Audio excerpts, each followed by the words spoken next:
Things are beginning to heat up between Canada and the USA. Canadian politician Charlie Angus isn't holding back when it comes to his thoughts on Donald Trump's leadership. In a passionate speech, Angus didn't just criticize Trump, he went all in, comparing his administration to a criminal gang, and even drawing parallels to Russian President Vladimir Putin. His message: Canadians need to wake up and pay attention. We have a government right next door that's ignoring international laws, Angus warned, and we can't afford to take this lightly. One of his biggest concerns: Trump's off-the-cuff suggestion that Canada should just go ahead and become America's 51st state. To Angus, that idea wasn't just absurd, it was an insult. He made it clear that Canada is an independent nation, and no amount of political maneuvering should change that. As Canada prepared to celebrate 60 years of its iconic red and white flag, Angus urged people to reflect on what it truly stands for. To him, the Canadian flag symbolizes openness and inclusion, values he believes are under threat from figures like Elon Musk and Donald Trump. He called on Canadians to take pride in their country and stand firm against any external pressure that could compromise its sovereignty. But Angus isn't the only one speaking out. Across Canada, frustration with the US government has been growing, especially after Trump slapped steep tariffs on Canadian imports. In response, thousands of Canadians have joined a movement to boycott American goods and travel. And this isn't just talk. People are taking real action. Over 62,000 Canadians have pledged to support homegrown businesses instead of spending their money across the border. Former Prime Minister Kim Campbell, along with well-known artists and activists, has thrown her support behind the movement, calling it a powerful way to push back against unfair policies. The impact of this boycott is already being felt in the US, especially in industries like tourism and alcohol. Canada is not just a close neighbor. It's the biggest source of international visitors to the US. In 2024 alone, around 20.4 million Canadians crossed the border, pouring more than $20 billion into the American economy and supporting thousands of jobs. But those numbers are about to take a hit. Experts predict that even a small drop in Canadian tourism, just 10%, could mean 2 million fewer visits, a loss of $2.1 billion in spending, and as many as 14,000 jobs disappearing. Travel agencies in Canada are already reporting a wave of cancellations as people choose other destinations over the US. In states like Florida, California, Nevada, New York, and Texas, they're bracing for a major slowdown in business.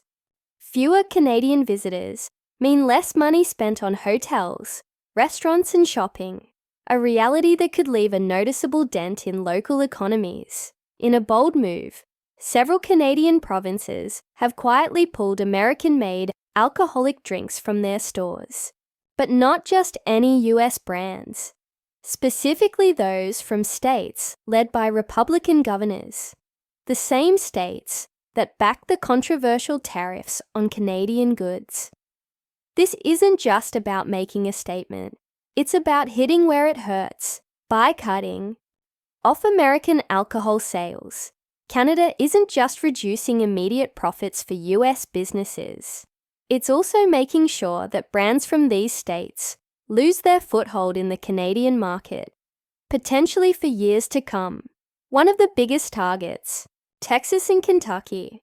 Things escalated fast after Texas Governor Greg Abbott publicly backed President Trump's tariffs and warned Canada not to retaliate. That didn't sit well with Canadian Member of Parliament Charlie Angus, who urged citizens to rethink their trips to Texas altogether, with Canadians spending around $400 million there every year. Staying home could send a serious financial shock through the lone state's economy. Meanwhile, Kentucky's world-famous bourbon industry is feeling the squeeze since Kentucky produces 90% of world bourbon.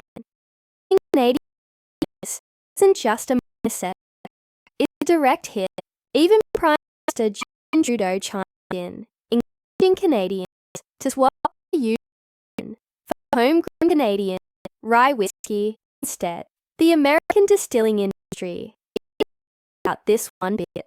The Distilled Spirits Council of the United States quickly stepped in, banning Canada rethink the bourbon ban.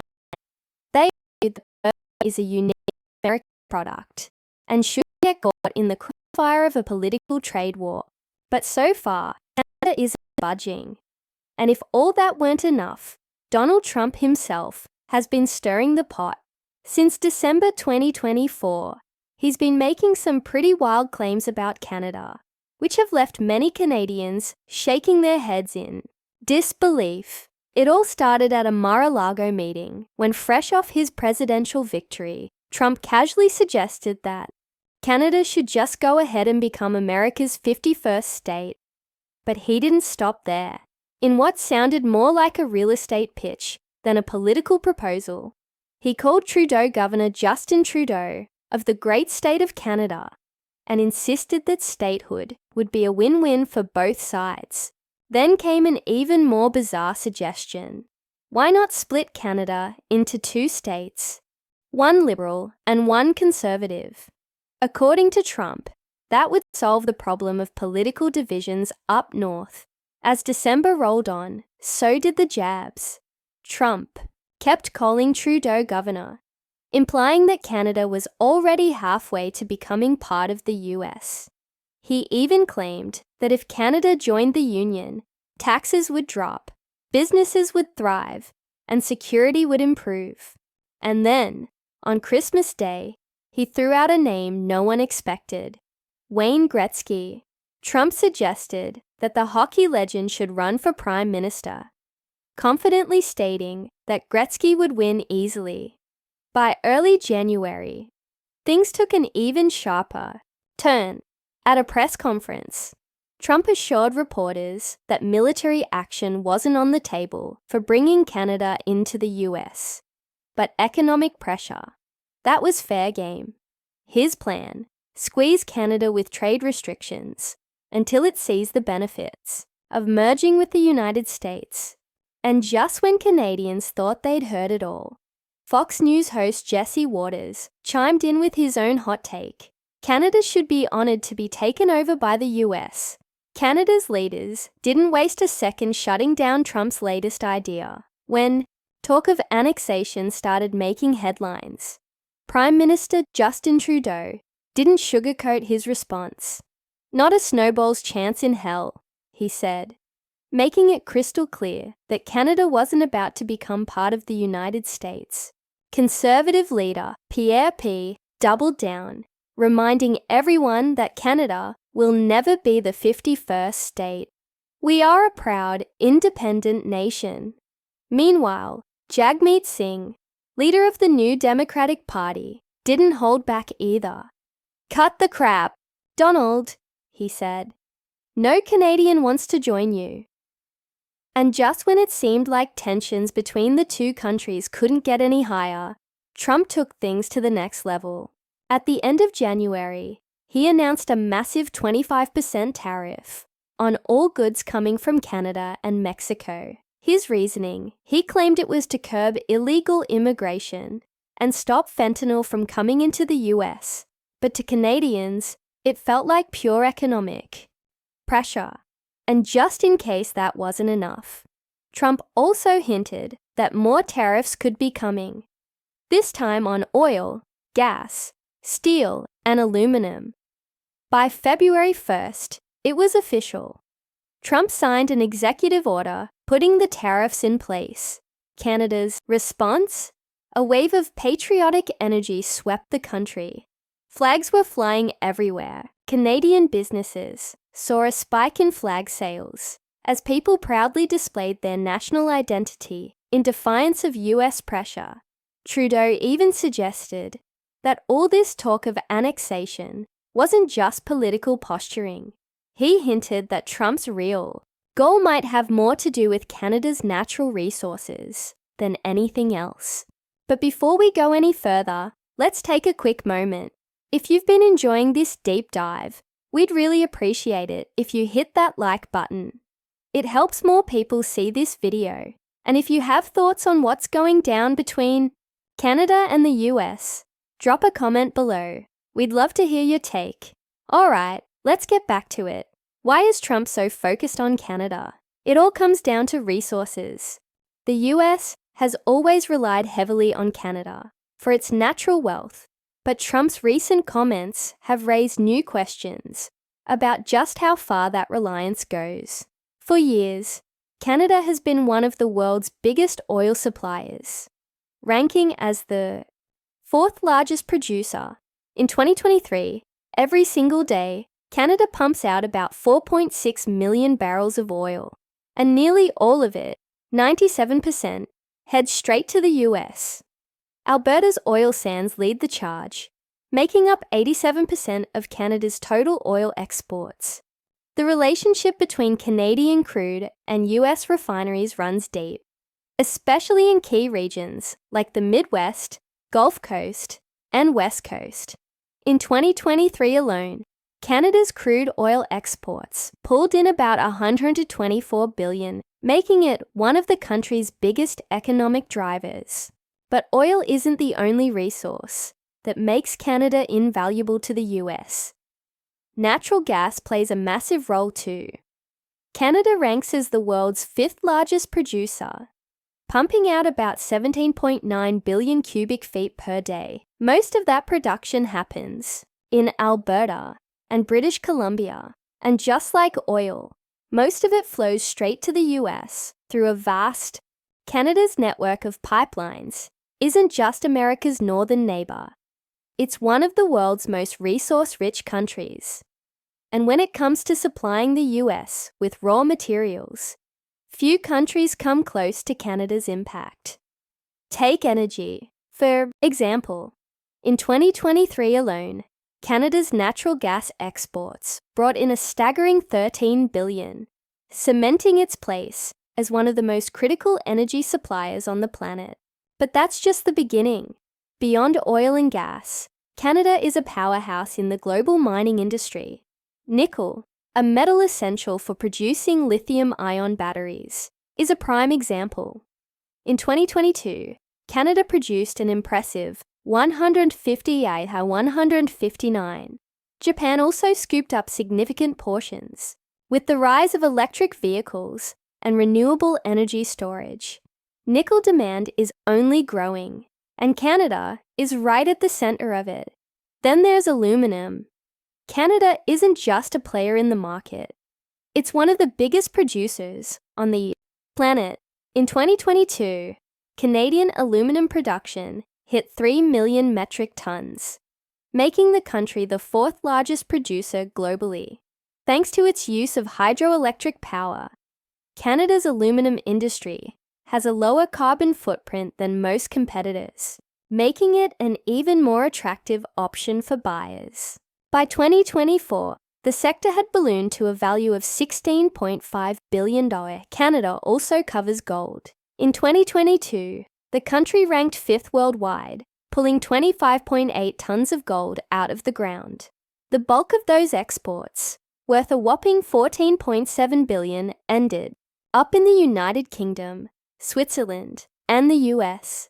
Quebec and Ontario led the charge, cementing their reputations as gold mining hubs. And if that wasn't enough, Canada is also a giant in the nuclear energy game. With some of the richest uranium deposits on Earth, Canada is the second largest uranium producer globally. In 2022, it mined 7,951 tons, roughly 15% of the world's supply. That uranium, worth $1.38 billion, found its way into nuclear power plants in the US, Germany, and the UK, helping fuel one of the cleanest energy sources available. Speaking of clean energy, Canada is a superpower when it comes to hydroelectricity. In 2022 alone, Canada exported more than 50 terawatt-hours of hydroelectric power to the US, generating $5.8 billion in revenue. The provinces of Quebec, British Columbia, and Newfoundland and Labrador lead the charge, making Canada the third largest hydroelectricity producer in the world. And let's not forget about the forestry industry. With nearly 280 million hectares of boreal forest, Canada has one of the largest untouched wilderness reserves on Earth. In 2022, forestry contributed $33.4 billion to Canada's GDP, while exports, mostly softwood lumber, pulp, paper, and newsprint, raked in $45.6 billion, with the US being the biggest buyer. Even underground, Canada is a global leader. The country dominates potash production, mining 13 million metric tons in 2023.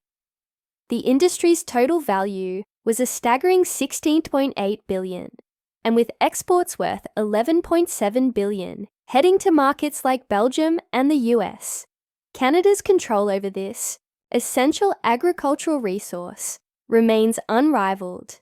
With such immense natural wealth, it's no surprise that Trump's administration has taken a keen interest in Canada's resources. Some within his circle have argued that deeper economic integration, or even outright US control, could be a strategic win. Their claim, bringing Canada into the fold, would secure key resources while boosting economic stability on both sides. But Prime Minister Justin Trudeau isn't having any of it. For all the political drama, one thing remains true: Canada and the US are more than just neighbours. They are economic powerhouses, deeply linked by trade, history, and culture. The relationship between these two nations goes back centuries, shaped by moments of tension, cooperation, and sometimes outright conflict. Let's rewind to the early 1800s. Back then, things were far from peaceful. The War of 1812 broke out when the United States, looking to expand its territory, set its sights on British North America, what is now Canada. American forces launched several